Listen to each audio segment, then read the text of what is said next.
de regreso en A Primera Hora, un programa pensado para ti. Señores, muchísimas gracias por estar ahí con nosotros.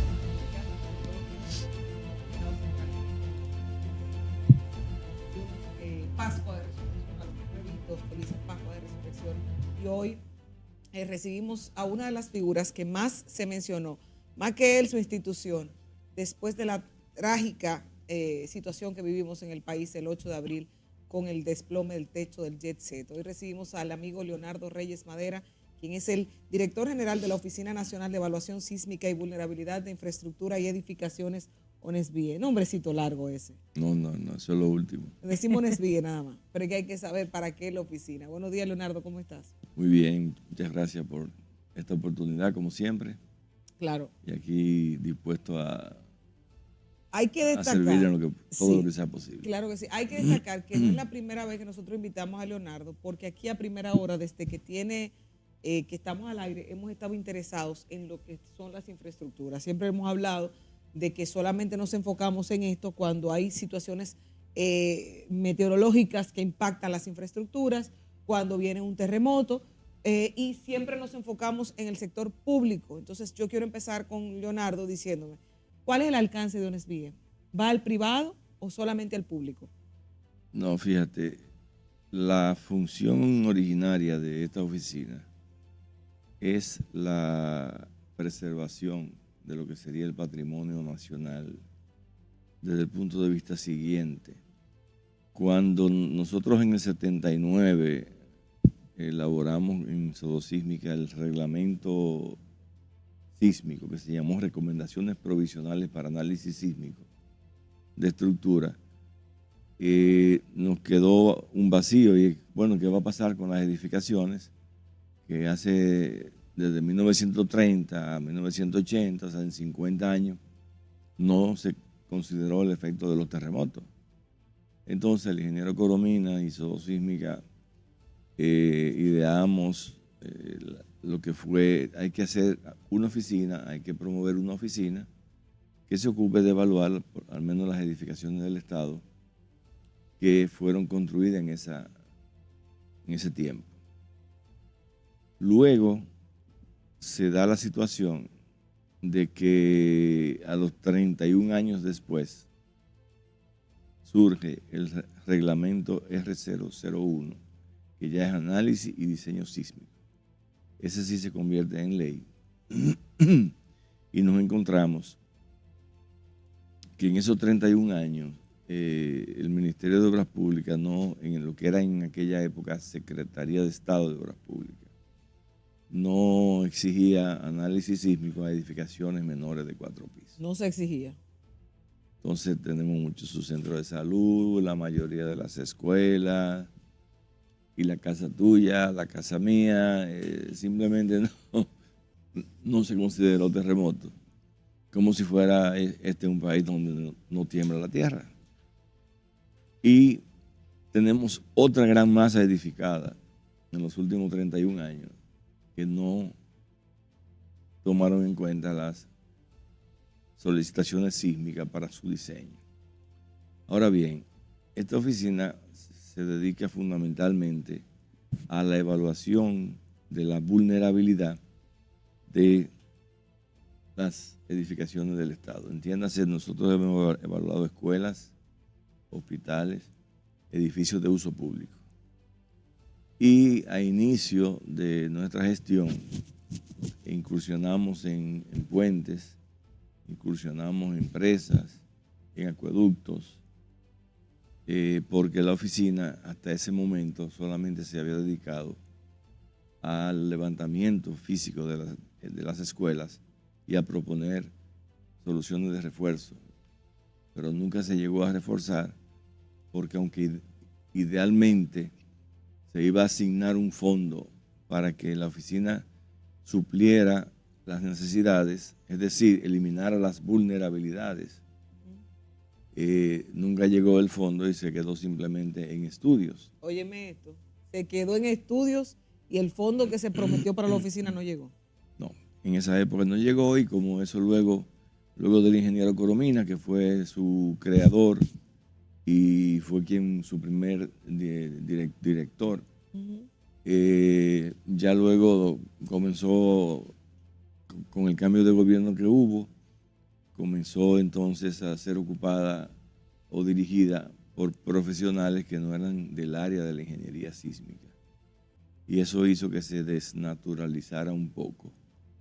Y los últimos 16 años, antes de yo ser nombrado por el señor presidente,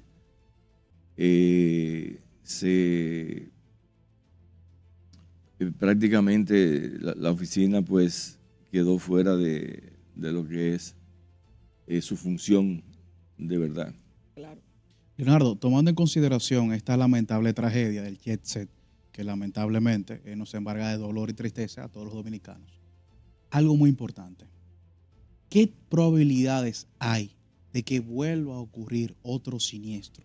Y en consecuencia, los organismos, o en el caso de las infraestructuras públicas, de las instituciones públicas, cumplen con estos requerimientos para evitar que algún terremoto, algún sismo, lo afecte de manera directa. Bueno, ese es un llamado a la atención. Por ejemplo, yo sé que el Ministerio de Vivienda ya está revisando parte de la ley para ver de qué manera se incluye cierta reglamentación en ese aspecto. Nosotros incluso estamos colaborando con ellos, recabando una serie de reglamentos internacionales en países como los nuestros, América Latina fundamentalmente, pero también en Estados Unidos y Europa, Japón también, porque sí, en la mayoría de países, en función del uso de la edificación, entiéndase, en función de la cantidad de personas que tenga, se requiere cada cierto tiempo una revisión. Cada cierto tiempo, porque Sí. las estructuras cambian, porque los cambios medioambientales o de la tierra pueden alterarlo. Y también si tú cambias el uso, por ejemplo, Ok. este es un buen salón, Ujú. aquí, de repente tú quieres poner un bar o quieres poner lo que fuere, y entonces en lugar de nosotros, que somos 5 personas aquí ahora, pues tú vas a tener 50, 60. Ujú. ¿Mm? Y eso, lamentablemente, pues no está regulado. Aquí el único reglamento que tiene que ver con eso es el que se hizo para contra incendios. Es un reglamento donde los bomberos tienen su influencia y tienen que revisar las edificaciones o los sitios públicos para garantizar que si hay un fuego, bueno, pues no haya pérdida de vida. Yo quiero hacerle una pregunta, quizás dos ahí mismo. Usted sabe que República Dominicana tiene capas tectónicas que pasan por aquí. No sé tanto sobre el tema, pero sí lo sé. Entonces, en República Dominicana usted ha mencionado que tenemos viviendas donde no se construyó tomando en cuenta eso. ¿Se puede hacer algo ya con esas construcciones? Sí, fíjate, esa es una versión que ONESBIE también ha abierto a la comunidad. ONESBIE no se ha quedado solamente en obra del Estado. Recibimos frecuentemente muchísimas solicitudes de evaluación sísmica de edificios, de casas, de naves industriales, y eso se hace al público en general que lo solicita. Ahí te damos un diagnóstico porque utilizamos la metodología de la Agencia Federal para Emergencias de Estados Unidos, entiéndase FEMA, por sus siglas en inglés, ¿verdad? Tomamos ese documento como referencia y ahí entonces nosotros podemos visualmente darnos cuenta si hay una alerta que pueda hacer vulnerable esa edificación a la hora de que ocurriese un terremoto. Entonces, eso les sirve a las personas para decir, bueno, si mi edificación está bien, estoy tranquilo. Si mi edificación dice que hay algún tipo de observación importante, entonces le recomendamos que vaya al MIBET que hay una lista de profesionales que pueden ahondar un poco más en esa deficiencia que salió en ese formulario. Entonces tú perfectamente puedes evaluar tu casa y te dicen, mira, ¿sabes qué? Si tú esa columna no la aumentas de tamaño o si tú no le pones un muro aquí a esto, cuando venga el terremoto puede colapsar esta parte.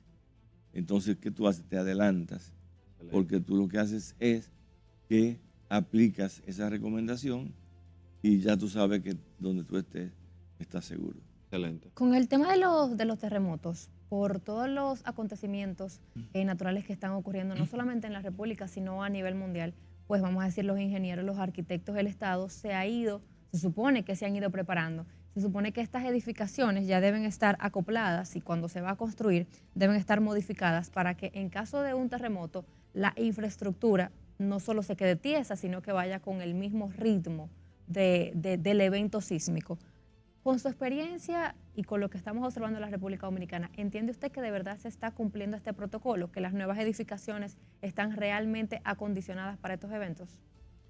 Fíjate, yo digo que la mejor época de diseño sísmico de nuestro país fue cuando inició en la década de los 80, que fue la época donde se creó el primer reglamento, donde aunque sí es cierto que terminamos todos los ingenieros peleando y enemigos, poniéndonos de acuerdo, porque decían, bueno, pero si aquí nunca se ha utilizado eso, ahora ¿cómo es que le vamos a meter tanta fuerza?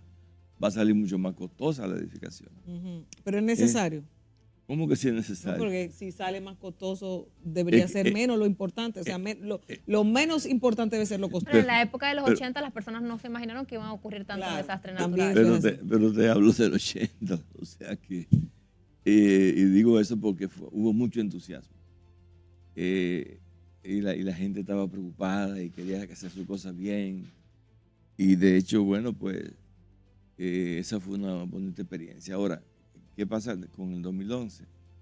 El 2011 nos tomó 31 años revisar, adecuar y actualizar ese reglamento. Si tu edificación está hecha llevándote del 2011, tú puedes estar segura de que tu edificación va a sobrevivir al terremoto.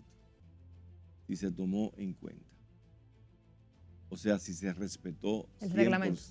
100% lo que dice el reglamento.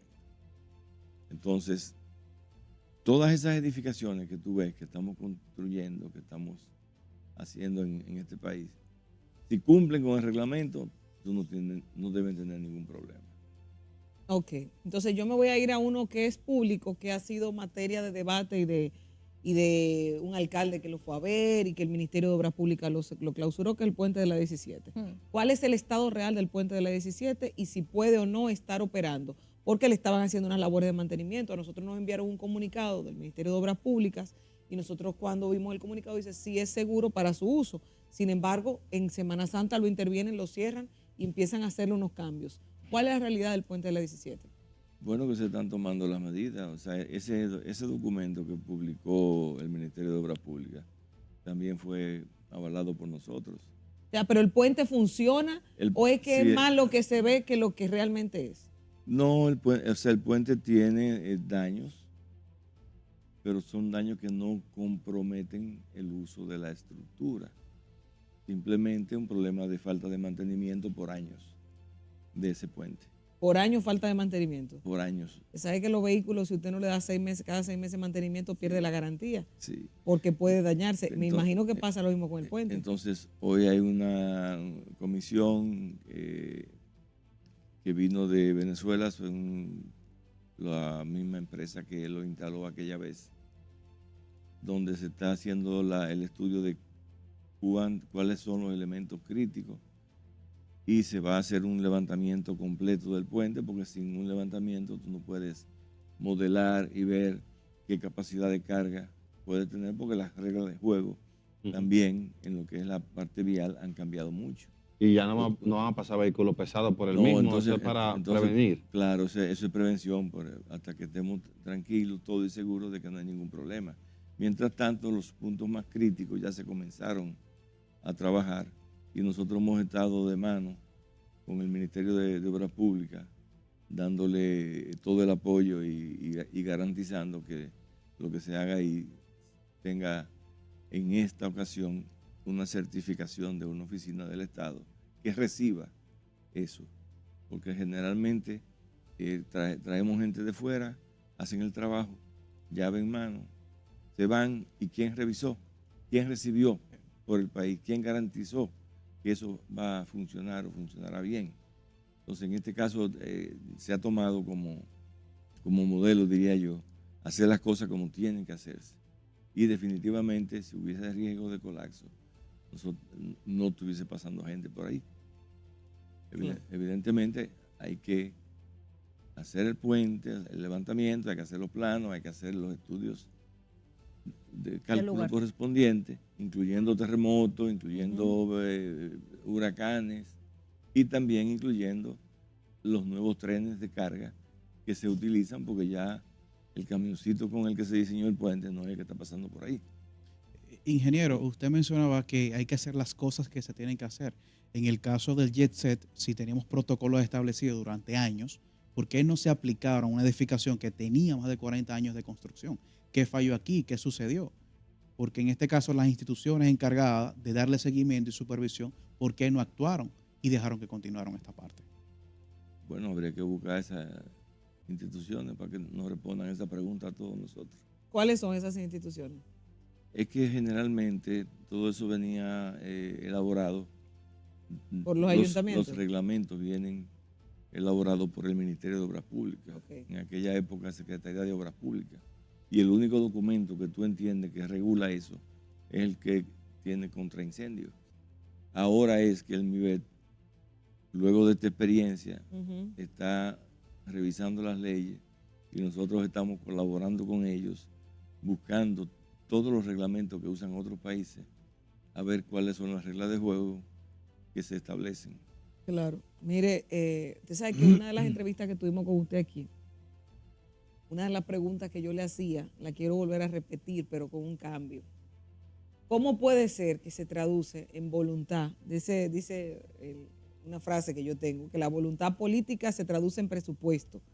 ¿Qué tanta voluntad política tiene el Estado Dominicano con ONESVIE, sabiendo las necesidades que hay de evaluación de infraestructuras ante las vulnerabilidades sísmicas? ¿Cómo se traduce esa voluntad política a nivel económico de presupuesto?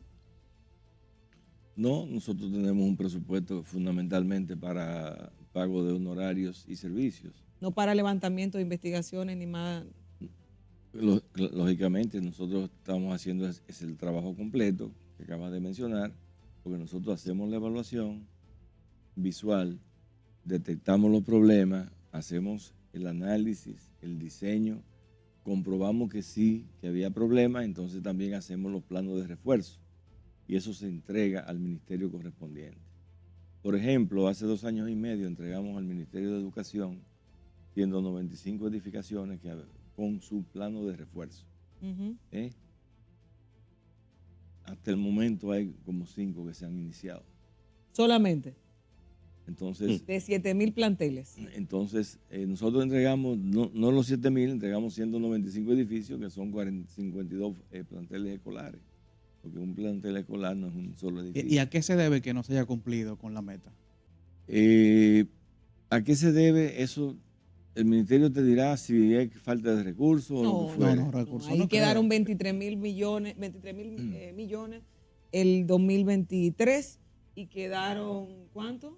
Del año pasado todavía no sabemos cuánto porque no lo habían subido la ejecución presupuestaria. Pero sí quedaron también. Sí, quedaron. Entonces no puede ser que una institución como el presupuesto más alto, teniendo ustedes, sobre todo con el tema de niños, no se haya tomado en cuenta. Yo entiendo que no debiera quedar un centavo hasta que no estén todas las escuelas reforzadas. Es correcto. Porque incluyendo las nuevas, se concibieron con el nuevo código, pero se construyeron como si fueran las escuelas viejas.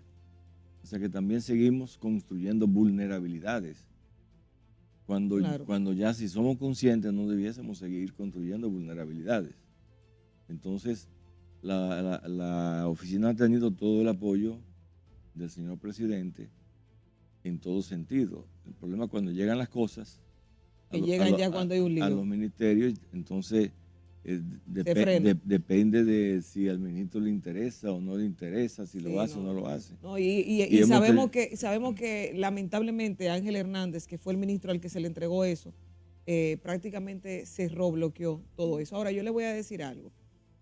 Siendo Nesbie vinculada principalmente al sector público, se está trabajando de cara a las infraestructuras que actualmente se utilizan en el mundo para temas de vulnerabilidad sísmica, como por ejemplo Chile es un ejemplo, Japón es un ejemplo, otros países que pudieran ser referencia por su movimiento tectónico constante, para que tengan la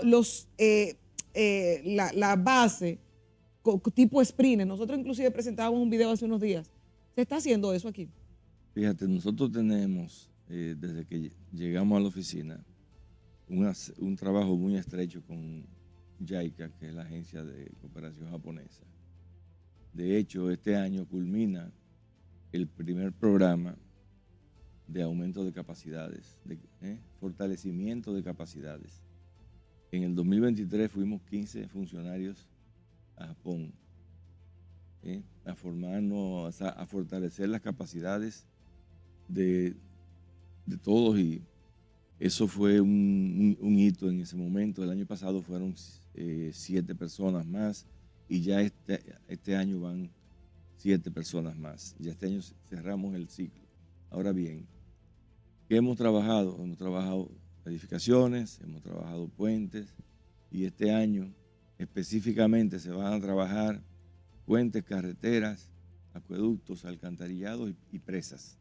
Uh-huh. Porque la oficina no es solamente de edificios, por eso se ha desarrollado ahora bajo nuestra gestión. ¿Por qué? Porque un terremoto afecta a todo el mundo. Incluso nosotros tenemos un organismo que se llama Mesa Sísmica, donde ahí están todas las instituciones públicas y privadas.